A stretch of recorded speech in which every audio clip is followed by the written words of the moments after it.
Le 4 juillet 1776, le même jour que l'indépendance face à la Grande-Bretagne fut déclarée par les 13 États, le Congrès continental a nommé un comité pour créer le Grand Sceau ou l'emblème national pour le nouveau pays. Comme tous les autres pays, les États-Unis d'Amérique avaient besoin d'un symbole officiel de souveraineté pour formaliser et sceller les traités et transactions internationaux. Il a fallu 6 ans et 3 comités pour obtenir l'approbation du Congrès continental sur le design du sceau final. La résolution de 1782 adoptant le sceau décrit l'image comme suit. Une pyramide incomplète, au zénith un œil dans un triangle entouré d'un halo.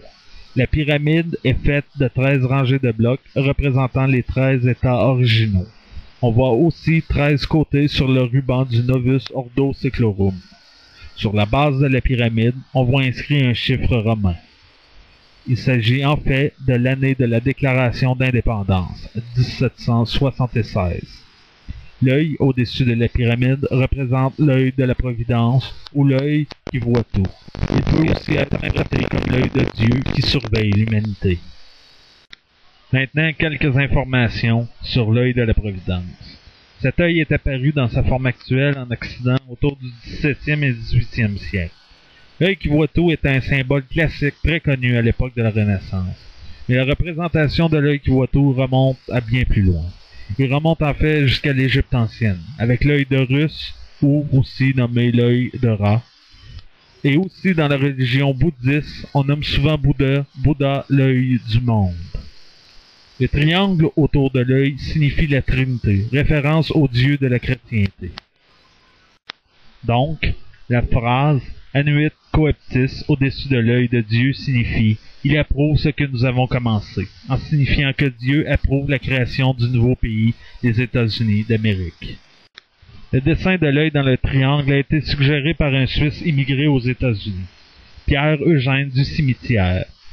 En fait, il a été le premier à donner une esquisse pour le Grand Sceau.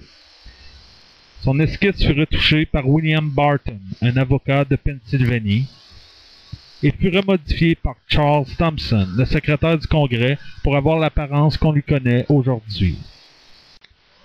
La phrase « Novus Ordo Seclorum » a été prise au grand poète romain Publius Vergilius Maro. Cette phrase signifie « un nouvel ordre des âges ». Les théoriciens du complot le traduisent souvent par « nouvel ordre mondial » ou « nouvel ordre séculaire ». Mais le mot « séclorum » ne veut pas dire séculaire, mais plutôt la forme plurielle de âge, génération ou millénaire. En terminant, je voudrais vous dire que les gens aiment bien croire aux esprits, aux ovnis, aux sectes secrètes. L'homme est fasciné par le mystère, mais je vous en conjure, avant de croire aveuglément ce que les gens vous disent, vérifiez par vous-même. Faites vos propres recherches. Autant l'Internet est une source incroyable de connaissances et d'informations, autant elle peut être une source de désinformation et de propagande.